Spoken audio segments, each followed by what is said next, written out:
Hola, muy buenos días. Qué bueno que estamos nuevamente unidos por nuestro canal después de varios días de no poder hacer ningún video para ustedes.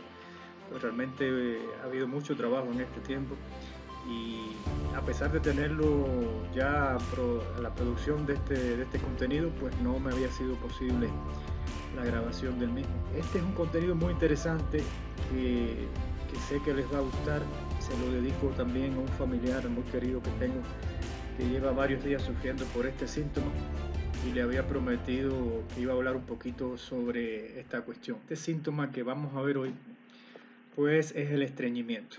El estreñimiento, algunas personas piensan que es algo normal de su cuerpo, fisiológico. Bueno, realmente las veces que las personas defecan, van al baño, pues forma parte también de sus características constitucionales, pero en ocasiones esto se vuelve anormal, patológico, ¿no? Y entonces ese es el estreñimiento que queremos pues hablar un poquito en esta mañana de hoy. Este estreñimiento, bueno, la palabra viene del latín. El latín stringere. Fíjense que significa apretar, comprimir. Bueno, por supuesto, no es más que el movimiento lento de las heces, de la materia fecal, por el intestino grueso. También se le llamamos pues constipación. Es un síntoma digestivo de los más frecuentes, incluso en el paciente con cáncer, según la etapa, pues llega a ser más prevalente que el mismo dolor. ¿Por qué? Porque a veces para controlar el dolor necesitamos utilizar algunos medicamentos que producen mucho estreñimiento. Entonces, por un lado, eliminamos o controlamos el dolor, pero el paciente queda con esta secuela de síntoma indeseable o de síntoma adverso, que sería el estreñimiento o constipación. Cuando las personas utilizan, digamos, opioides como la morfina para el dolor, pues la prevalencia de este síntoma puede ser tan grande que llegue casi al 100%, al 90% de las personas que usan no solamente morfina, hay otros opioides que son considerados débiles o semisintéticos, como puede ser el tramadol o tramal, y también la codeína, el dextroproposifeno. Todos son medicamentos que producen cierto grado de estreñimiento, sobre todo la morfina. Ahora, para hablar de estreñimiento hay que ver por qué ocurre, cuál es el mecanismo. Bueno, hay un proceso fisiológico que es el que produce o que facilita que el contenido alimentario, y en este caso ya sus restos o sus residuos, que es las heces fecales, pues salgan del intestino grueso. Este proceso es conocido como peristaltismo intestinal. Un proceso fisiológico, pero que es fundamental, que consiste en una serie de contracciones de los músculos que revierten las paredes del tubo digestivo. El tubo digestivo tiene varias capas, una primera capa que es como un moco, que es la mucosa, después una capa que está debajo de ella y después una gran capa que es el de músculo liso, un músculo que es involuntario, que nuestro sistema nervioso visceral o autónomo lo gobierna. Nosotros voluntariamente no tenemos que decirle a ese músculo que se contrae. Bueno, pues este músculo liso intestinal realiza una serie de contracciones rítmicas involuntarias y eso alterna, por supuesto, alterna contracciones con relajaciones y permite, como si estuviera ordeñando, como si se ordeñara el intestino, y va avanzando entonces y va desplazándose el contenido del intestino a lo largo de todo el tubo hasta que se almacena un tiempo en la ampolla rectal y atraviesa el canal anal y sale de nuestro cuerpo. Esto facilita, por supuesto, la digestión, también la absorción de nutrientes, permite la evacuación de los residuos y evita que se estanque ahí el alimento. Cuando está incrementado el peristaltismo, entonces habría diarreas, dolor, cólicos. Cuando está disminuido o ausente, entonces había estreñimiento u otras complicaciones más importantes. Cuanto más se demoren las heces en pasar por su intestino grueso, pues más líquido van a perder. Entonces, entre más tiempo estén las heces fecales en su colon, pues ahí se va a ir deshidratando. Y esta deshidratación de las heces lo que hace es convertir a estas heces en más secas, más duras, muy poco probable para que evacuen normalmente, imposibles casi de evacuar, y entonces las deposiciones disminuyen en frecuencia y requieren mucho más esfuerzo para, para salir de nuestro cuerpo. Miren como en esta escala que vemos detrás, pues podemos ver cómo podemos clasificar las heces fecales según el tipo, la solidez de las mismas y qué relación tienen con el estreñimiento. Cuánto se consideraría diarrea según la consistencia, cuándo se considerarían normales y cuándo hablaríamos de estreñimiento.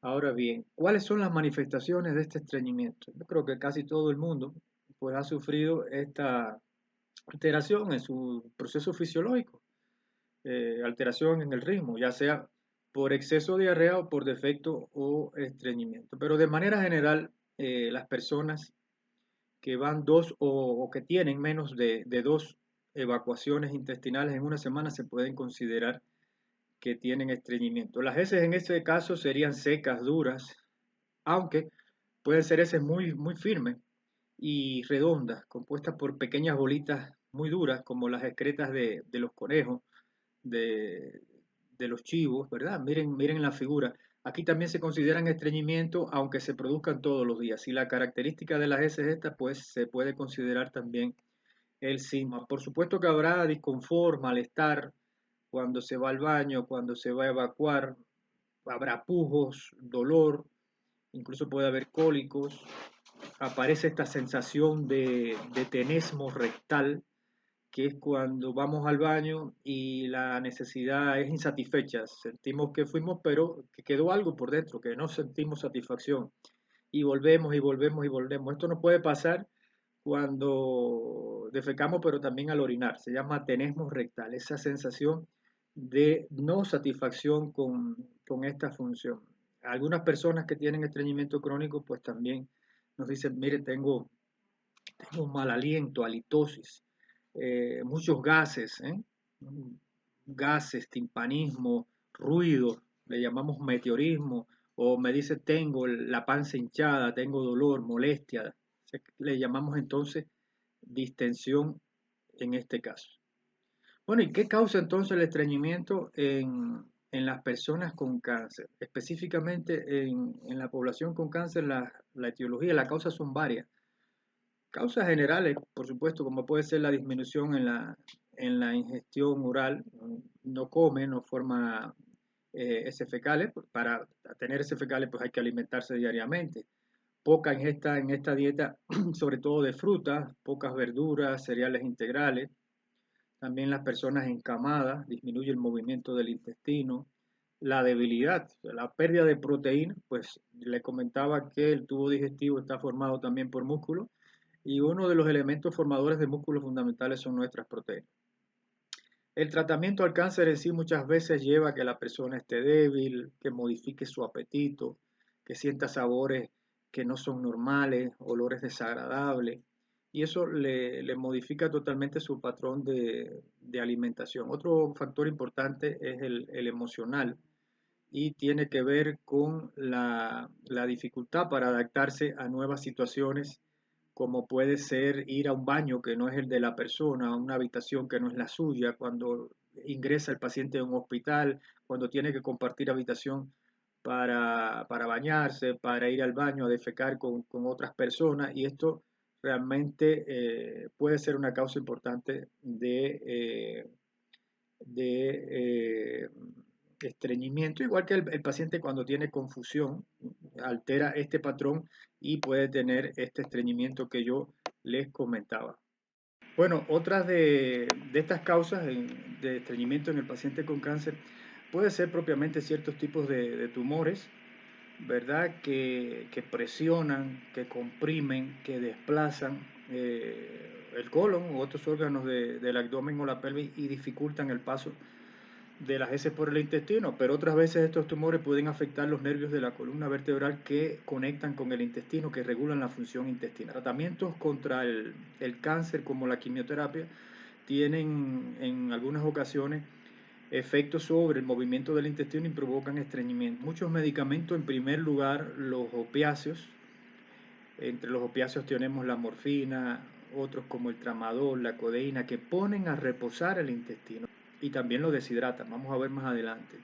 También algunos medicamentos que se utilizan para aumentar la producción de orina, los antiinflamatorios no esteroideos, como el ibuprofeno, por ejemplo, algunos antidepresivos tricíclicos como la mitriptilina, las sales de hierro, medicamentos para el vómito como el ondansetron, los corticoides como la prednisona, la dexametasona pueden dar cierto grado de estreñimiento. Ahora, en el caso específico del estreñimiento inducido por opioides o por morfina, bueno, la morfina es un opioide que actúa sobre los receptores mu, opioides, pero estos receptores están a dos niveles, a nivel del sistema nervioso central, pero también en el tubo gastrointestinal. La función principal de la morfina es aliviar el dolor, ¿verdad? Pero al hacerlo también ralentizan el movimiento del intestino y entonces produce estos cuatro efectos la morfina. Vamos a ver por qué una persona que toma morfina o tramadol, por ejemplo, padece rápidamente de estreñimiento. Número uno, disminuye los movimientos del intestino, reduce esas contracciones que yo les hablaba y entonces hace más lento el paso, el tránsito de los alimentos y las heces por el colon. También aumenta la absorción de agua en el colon, con lo que deshidrata las heces. O sea que el colon es un órgano donde no solamente se almacena heces fecales, sino que también se reabsorbe, sobre todo agua. Quiere decir que los alimentos todavía en su forma dentro del tubo digestivo, sus nutrientes y el agua que tienen pasan a la sangre. Entonces, al extraer más esta agua de las heces fecales, las deshidrata. Entonces, la morfina deshidrata, le roba agua a las heces fecales y las hace más duras, más difíciles de evacuar. También reduce la secreción de varios líquidos dentro del tubo digestivo, lo que también contribuye a la resequedad de las heces. Y por otro lado, también puede activar otros receptores en el intestino, lo que inhibe estos reflejos normales de evacuación. No existe tolerancia para el estreñimiento. ¿Qué es la tolerancia? Bueno, en farmacología le hablamos de tolerancia a la disminución progresiva del efecto de un fármaco cuando se administra de forma repetida o prolongada. Es decir, su cuerpo se adapta al medicamento, entonces requiere más dosis mucho mayores para lograr el mismo efecto que tenía antes con iguales dosis. También se desarrolla tolerancia a los efectos indeseables y esto es muy bueno, porque cuando usted comienza, el paciente comienza a tomar morfina, por ejemplo, o tramadol, los primeros días tal vez sentirá somnolencia, embotamiento, náuseas, pero cuando pasan 2 o 3 días ya se toleran también esos efectos y desaparecen. Hay dos efectos que no desaparecen y uno de ellos es el estreñimiento. El estreñimiento, al contrario, comienza a incrementarse. No desaparece tras el incremento de los días con el medicamento. Para evitar su aparición, muy importante, disminuir su intensidad y controlarlo, entonces tenemos que utilizar laxantes desde el inicio de la prescripción de estos opioides. Hay algunos opioides, muy pocos, recuerdo la metadona y la oxicodona con naloxona, que tienen menor efecto astringente, astringen menos. Ahora bien, ¿qué grado de...? Hay varias clasificaciones para ver el grado, el nivel de estreñimiento que usted padece. Yo le traigo esta que me parece muy sencilla, desde el grado 1 al grado 4. Un estreñimiento grado 1 sería aquel donde existe el síntoma, pero no hay molestias digestivas ni la persona toma laxante, solamente tiene un cierto grado de estreñimiento. Grado 2, hay estreñimiento, no hay presencia de otros síntomas, pero ya está tomando 1 o 2 laxantes. En el grado 3, igualmente, existiría estreñimiento, pero ya habrían síntomas digestivos como los que hemos mencionado y se estarían usando de 1 a 3 laxantes. En el grado máximo, pues encontraríamos estreñimiento, síntomas digestivos importantes y la necesidad de administrar medicamentos antagonistas periféricos de los opioides, que ya sería una medida muy superior para tratar de bloquear el efecto de estos opioides en el intestino. Consejos para controlar el estreñimiento, y es uno de los principales objetivos de este video. El objetivo es aminorar este síntoma, que usted consiga al menos una deposición cada 48 horas y por supuesto resolver los síntomas y complicaciones asociadas. Número 1, su hidratación. El agua se mezcla con la fibra en el intestino para formar heces más blandas, también voluminosas, lo que facilita su paso por el colon. Cuando usted está deshidratado, el colon extrae más agua de las heces para compensar esa deshidratación, lo cual la va a volver más duras y secas. La hidratación adecuada va a mantener también la función de sus músculos intestinales activos, saludables, ayudando a propulsar, a mover las heces a lo largo del tubo digestivo. Les recomendamos, beba mucha agua, mucho líquido sobre todo. Se plantean de 10 vasos de agua al día aproximadamente para que usted pueda permanecer bien hidratado, hidratadas también sus heces fecales y sus músculos de las paredes de su tubo intestinal que estén también muy activos. Lleve siempre una botella de agua con usted. Beba un vaso de agua al despertar, pero también antes de cada comida. Incluya líquidos claros en formas de caldos, infusiones, frutas ricas en agua como puede ser la mandarina, la sandía o la naranja. Las bebidas como el jugo de ciruela tienen un efecto laxante, mientras que las bebidas calientes también les van a favorecer este proceso del paso de las heces por el intestino. Con respecto al café, bueno, puede ayudarle porque estimula realmente el intestino en algunas personas, sin embargo, también puede deshidratar, lo que entonces empeoraría el problema del estreñimiento. El ejercicio físico, trate de hacer ejercicio físico todos los días, incremente el movimiento de su intestino, incremente ese peristaltismo, camine, ande en bicicleta, practique yoga, nadar también es muy bueno, todo lo que movilice su intestino, incluso si usted está en cama o en sillón, pues también el ejercicio pasivo en esa cama o sillón le puede ayudar. Le recomendamos el masaje abdominal para promover este movimiento o peristaltismo intestinal. Realice 1 o 2 horas después siempre después de la ingesta de los alimentos para que no coincida con el proceso digestivo, siendo recomendable perdón, siempre antes de comenzar este masaje abdominal que usted toma un vaso de agua para fluidificar el bolo fecal. No debe durar más de 25 minutos este masaje, ni más de 2 veces en la semana. Coma a la misma hora todos los días, siga una rutina de alimentación. Esto le va a ayudar a mantener una cantidad normal de evacuaciones. Defeque tranquilamente, sin prisa, sin molestia. Disfrute este acto. Procure que sea en un determinado horario, siempre al mismo horario y en el mismo lugar.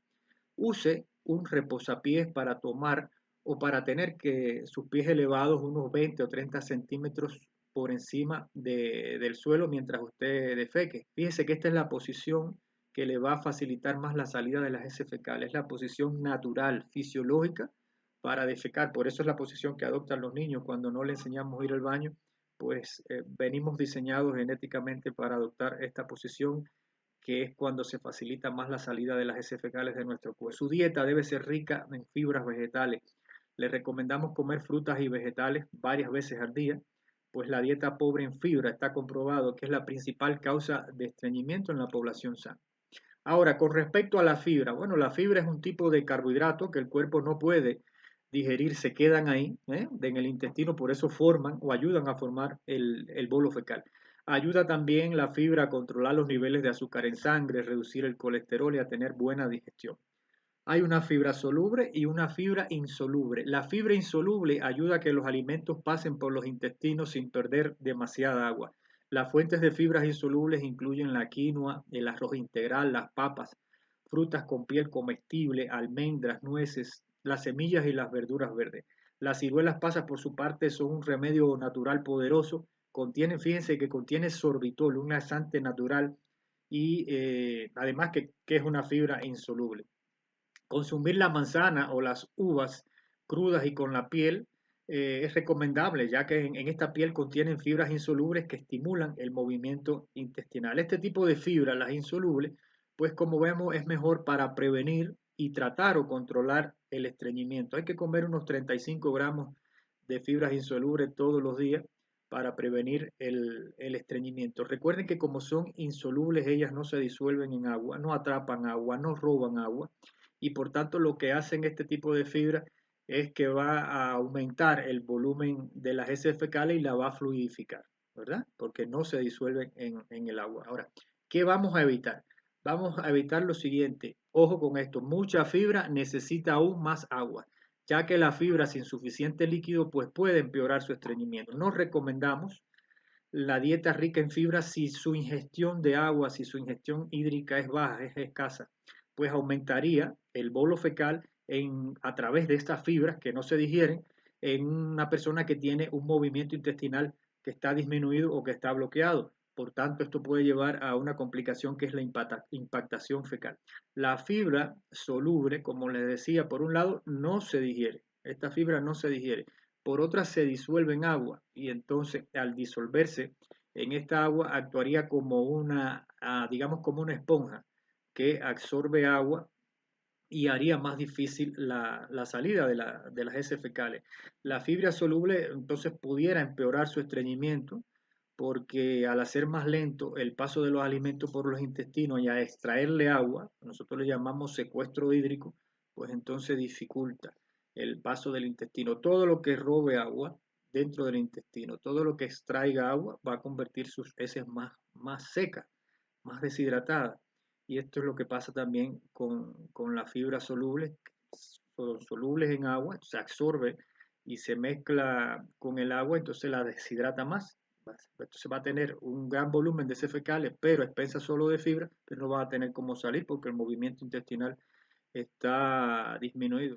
Cuidado porque entre las fibras solubles, pues incluimos la avena, las bayas, las frutas del bosque, los plátanos, las semillas del lino, también las semillas del chía. En la parte astringente de la manzana, astringente quiere decir que estriñe, eh, precisamente porque es en este caso una fibra soluble, se encuentra principalmente en su pulpa, especialmente cuando la manzana está pelada, cuando la rayamos y queda así como ligeramente oxidada, cuando se deja reposar y se oscurece cuando le da el aire, pues esta parte es muy astringente, entonces se utiliza para tratar la diarrea. Por eso es que la fibra soluble es mejor para prevenir y controlar la diarrea, porque astringe, porque a través de este mecanismo que le explicaba, secuestraba el agua, se disuelve en el agua, entonces va a tornar las heces fecales más secas, más compactas. Desde el punto de vista de los medicamentos, ¿qué tomar? Bueno, sabemos que los laxantes son medicamentos que ayudan a defecar. Hay tres tipos de laxantes. El primero de ellos son los laxantes osmóticos. ¿Por qué osmótico? Porque es un proceso químico que atrae agua, de un medio que está más concentrado a uno menos concentrado. Eh, Ellos atraen el agua hacia el intestino, haciendo que las heces entonces sean más blandas y más fáciles de evacuar. Llevan el agua al intestino desde otras partes del cuerpo, lo que facilita, por supuesto, la evacuación intestinal. Uno de estos ejemplos de laxantes osmóticos es el hidróxido de magnesio o leche de magnesia, también el sorbitol. Laxantes estimulantes, ellos contraen los intestinos para facilitar el paso de las heces, los estimulan, activan estas fibras nerviosas, irritan las terminaciones nerviosas del intestino grueso, lo que hace que los músculos entonces se contraigan y a través de esta alternancia de contracción con relajación promueven el paso más rápido de las heces fecales. Un ejemplo clásico de laxante estimulante es el bisacodilo. También el aceite de ricino es otro de estos ejemplos. Por último están los laxantes ablandadores. Le llamamos también laxantes emolientes, ¿verdad? Ahí estos laxantes van a permitir que el agua entre en las heces, y se le permiten, facilitan la entrada, hidratar las heces, lo cual las va a reblandecer al aumentar la cantidad de agua y de grasa que éstas absorben. El tratamiento con laxantes, entonces, hay una estrategia que ha dado muchos resultados que consiste en utilizar uno o la mezcla de varios laxantes, pero con diferentes mecanismos de acción. Por tanto, aquí lo que buscamos son efectos aditivos, adición de efectos, hasta la obtención de un hábito intestinal que sea favorable, ¿verdad?